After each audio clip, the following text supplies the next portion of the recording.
Steph, welcome back. We're on to episode 3. We are. How are you? Good. Thank you very much. And you? Yeah, I'm really good, thank you. So today our next guest is Tayo Oguntonade, and he is a social media star. I think all of us could learn from him in terms of his work that he does in terms of digitising, his views on property and all things first-time buyer and buying property, and advice that he can give. So, Steph, are you a social media user? I used to be more than I am today. And I think it's really interesting how it's changed over time. So I was talking to somebody at work last week and they were talking about how they get all of their advice from TikTok now. I think TikTok, I know you're unsure about it and I don't use it all the time, but if you really want to know what's going on in the world, it's scary sometimes, but the news on TikTok, I mean, you're hearing it from real people on the ground. But I think from a business point of view, social media is absolutely key. I think any business in this day and age that is not fully embracing their branding or their profile or their messaging via social media is completely missing a trick and is really perhaps archaic in their approach. So I think the first thing, if I hear of a brand that I either don't know much about or I want to know more of, I go to Instagram, I look them up, and I get a feel for who they are. Absolutely. So should we get them in? Let's do so.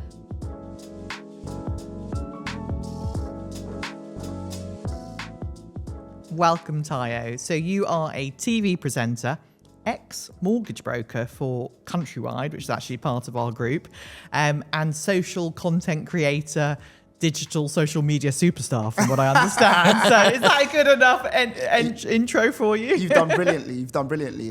It's actually interesting. I only recently realised that Countrywide was part of Skipton Group, so that's actually news to me. You won't be alone. There One are of the probably best some kept people secrets. that don't. This is a Absolutely. big group, and I think a lot of people don't realise, one, how big Skipton Group is, and actually that Connells have bought Countrywide. So I've got to ask, how did you go from being a mortgage broker to being a TV superstar? I think it's a chain of like so many different events, like so many things that built into it. But in short, it was that I kind of always had this like passion to kind of like help people whilst I'm still learning. I wouldn't like get to the destination and say, right, this is how you do it. It's like, look, I learned how to do this 2 weeks ago. Check it out, basically. And the same thing came into property because I studied economics in university, came out of university and I was kind of like determined to put my money to like good use. So I was able to buy my first property at 22 years old because I kind of like moved far out of London where a lot of people wouldn't consider moving, which actually made it possible. And when I bought there, I was telling my friends like, look, this is how you can do this is how you can do that, basically. My girlfriend, now wife, was like, let's just make social media content because every single day you're coming home and you're spending an hour on the phone to your friend about how they can buy a property. So why don't you just make social media content? Clever lady. I like it. Absolutely. And I was like, cool, let's do it. And it's funny, like, people see you as a content creator today, but I'm literally just like everybody else. The same way someone is feeling about making their first video and how, nah, that's not for me. That's exactly how I felt when I made my first video. So when you made your first video, because I think some people, I mean, many of us, I think me included, I don't really like being on screen, but you take that moment and you think, God, are people going to look at me and think, God, that's embarrassing. But you made your first video. What did you do? What did you do next? How did you know what to do? Yeah, so because I'm a consumer of content, I kind of had an idea. And it's really interesting. I knew I had to have kind of a title that grabs people.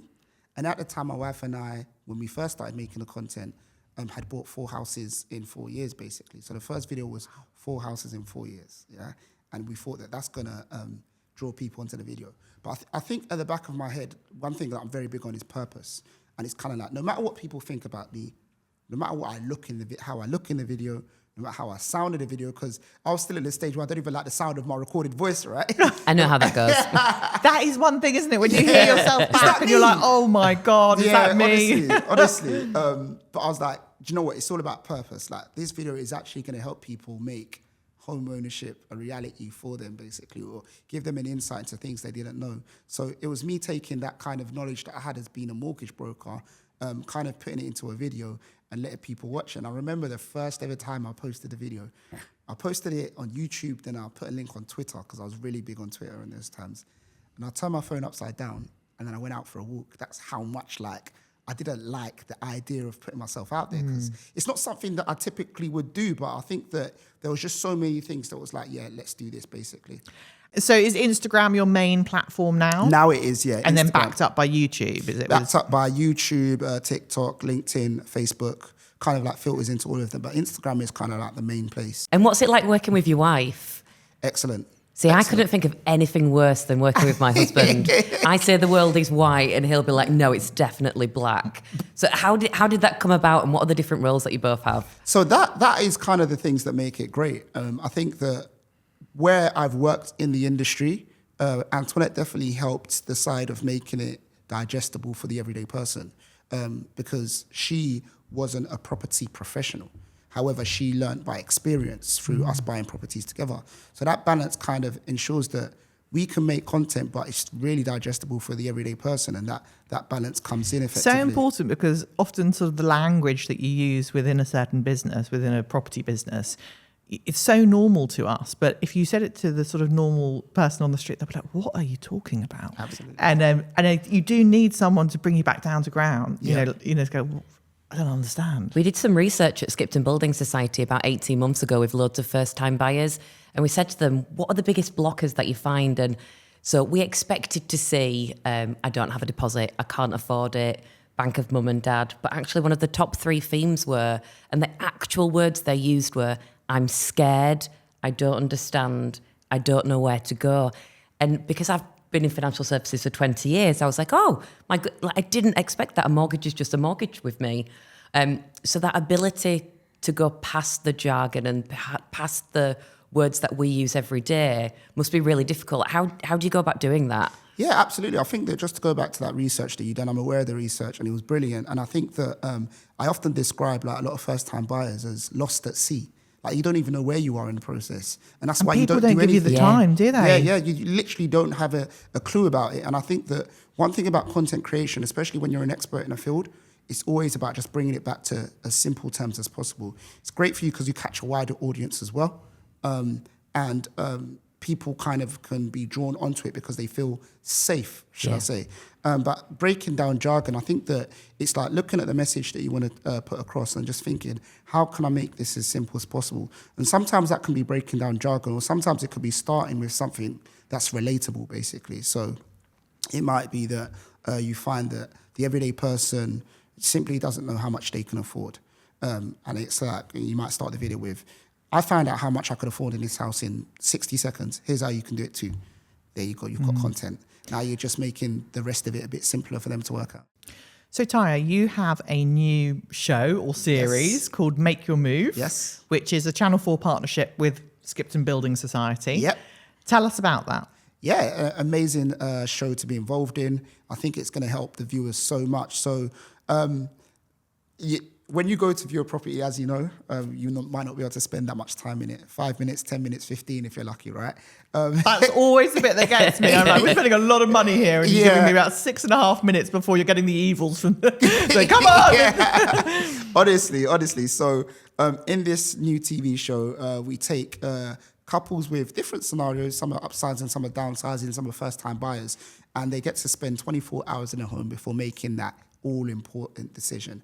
And they get to sit down with myself, get some tips, and also sit down with some Skipton professionals to assess not only their home situation, but their financial situation as well. So whether they're planning for the future, planning for kids, whatever it may be, they've got that expert advice. And hopefully the viewers that do watch it and enjoy it might say, do you know what, I need to go and check that as well. Or, do you know what, I should create a plan for my kids as well. Or, do you know what, I should go and see a mortgage broker to see how much I can afford to see if I can buy my first home. It's a trigger, isn't it? Exactly that. Because if you go and watch the first episode, I don't want to give any spoilers, but the first episode is really, really interesting. They have a number of conversations with myself and Skipton, and there's like a really nice outcome at the end of the episode. So I'm not going to tell you because we want you to go and watch it. You know? I've seen it. So. And what I like about it is it covers all the different examples as well. So a lot in the media and a lot of the kind of top lenders at the minute are focusing on first-time buyers because we know there's a big gap there.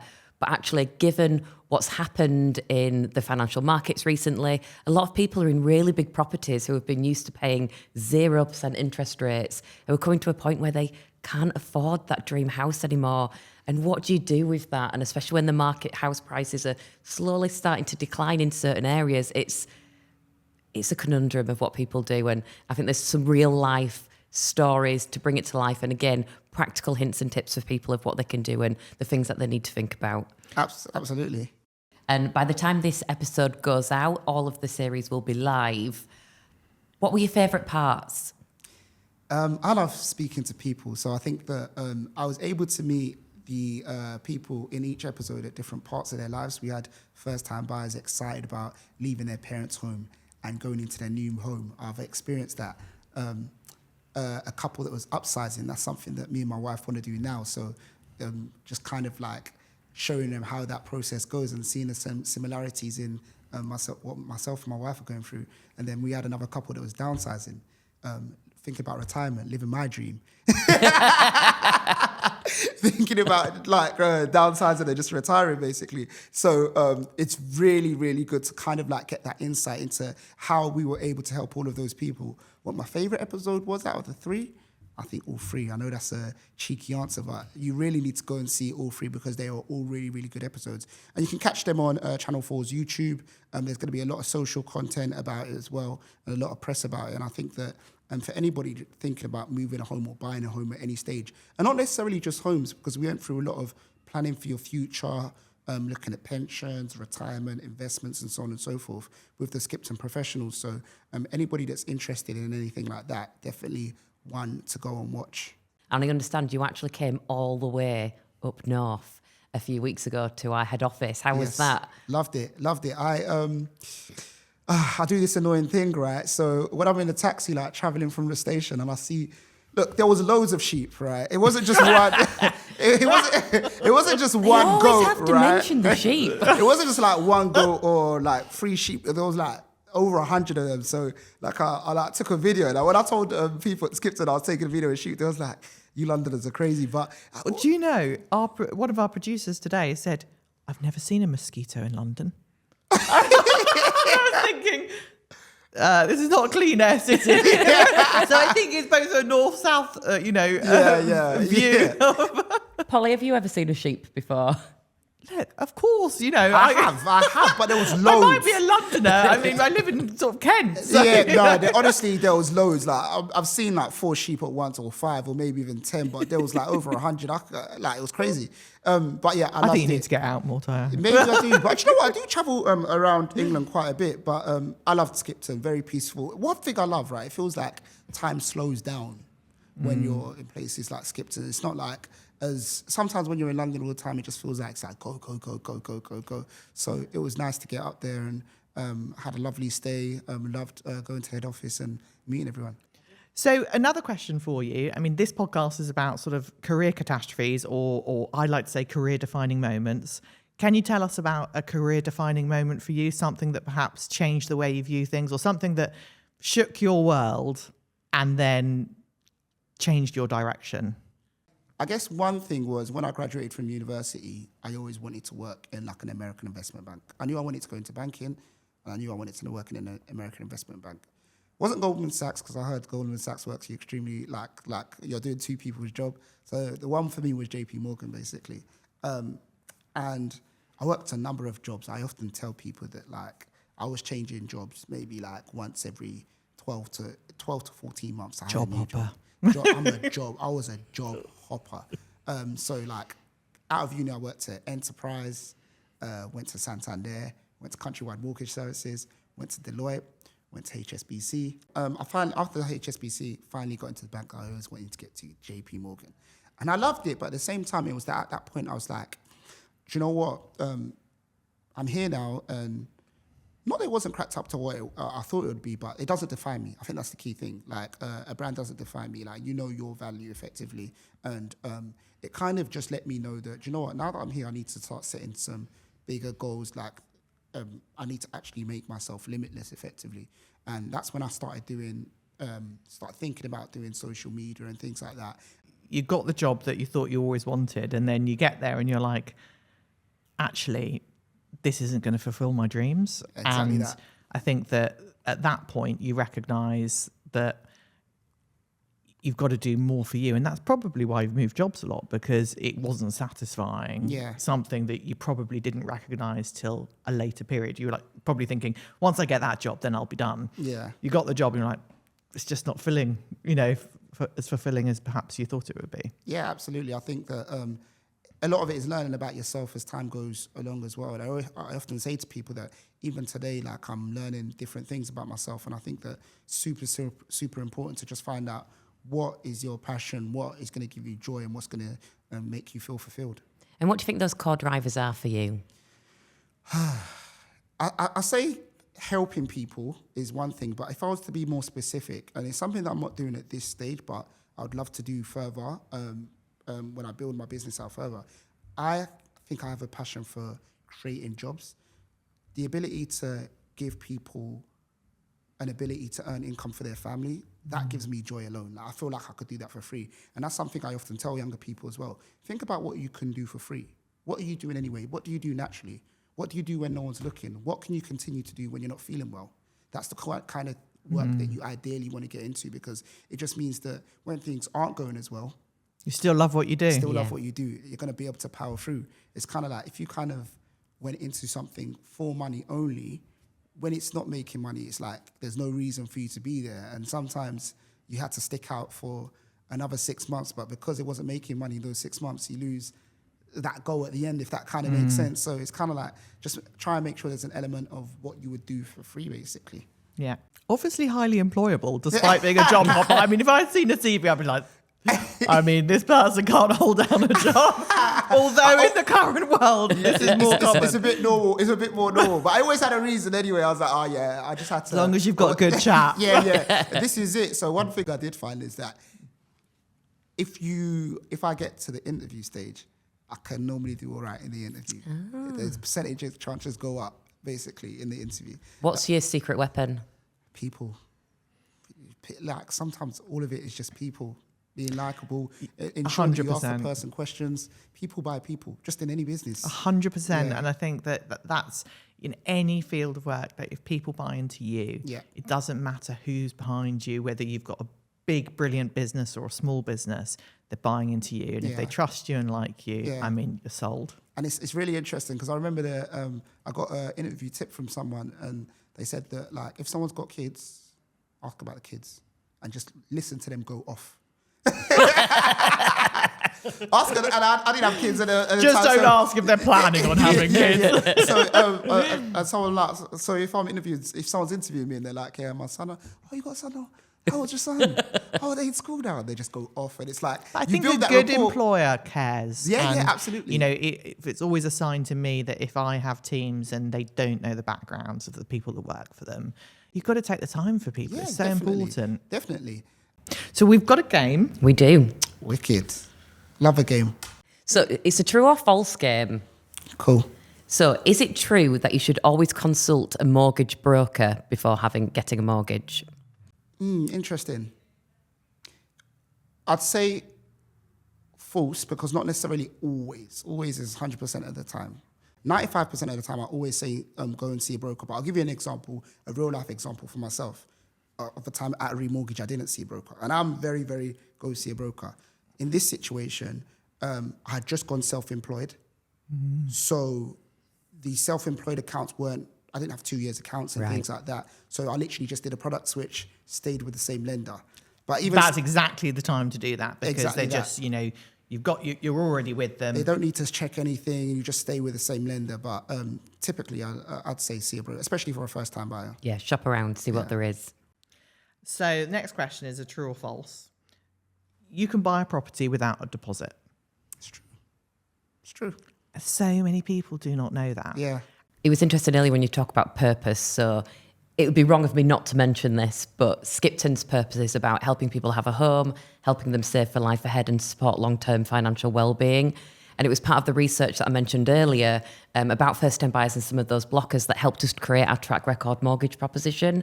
And that's exactly what we're talking about here. It's 100% mortgage for people who have the ability to prove that they can pay these astronomical rental prices And it's fantastic. Now, it's not a product for everybody, and that's not what we're trying to create, but we're trying It's an to... option, isn't it, for someone that perhaps, Correct. Cannot move home, stay with someone, save money, but, is earning well enough to pay a mortgage payment. Absolutely. I think it's a really, really well thought out product. The reason why I say that is that you're absolutely right. It's not for everybody, but the people who it is for are going to know, once they hear it, they already know they're a perfect match for it.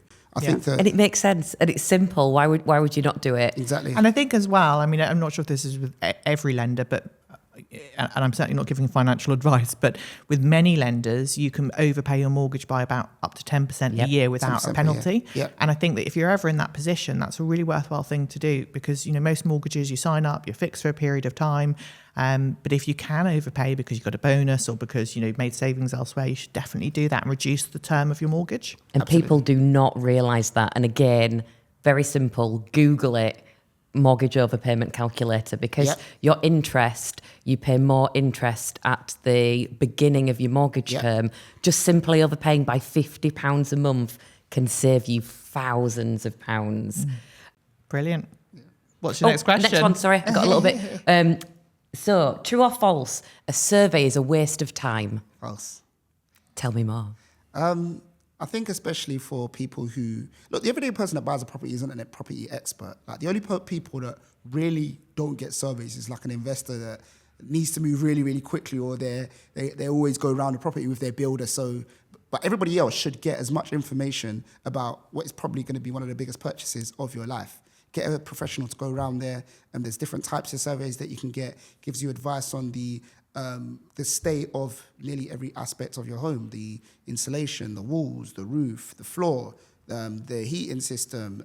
So I think that it's not a cost to cut when you're trying to save money, because my goodness, it will come back to bite you. Yeah, absolutely. There's not that many costs that you can really cut in the home buying process. A lot of them do come back to bite you, but yeah, definitely survey, especially if it's your first property or even moving home. Like, always get a survey. It'll reveal everything that you need to know about the property. Because this podcast is about career catastrophes, so we're looking to give people advice about interviews. So what's the best thing you've either seen or done in an interview that you would share with listeners for advice? I think that knowing your stuff is great, but it's kind of like, sometimes it's just the foundation. Sometimes you need to ensure that you're an employable person. What does that mean? In the interview, you have to demonstrate that you're someone who would fit in nicely to a team. Like, people underestimate how important that is to be able to show that during an interview. So just being able to speak to people and get people to buy into you in the interview has helped me massively. And I think that there was a particular interview after JP Morgan where I was able to do that, and it was literally just the buy-in into myself that kind of helped me get the role over other people that may have had more experience in the role or had more technical ability that I was going to be trained on. They already had it, but because I fit into the team, I was able to get the job over. If you're more likable and people think, right, you'll make improve the dynamic of the team, that goes a long way, doesn't it? It really does. Brilliant. Thank you very much for your time today. Thank you for having me. In our next episode, we welcome Dave Sanders from Vibrant Energy Matters. Now, Dave has spent his life renovating properties and has a real passion for greening the UK housing stock. I think 13 or 14 family homes during my childhood. So, it was almost one a year, really.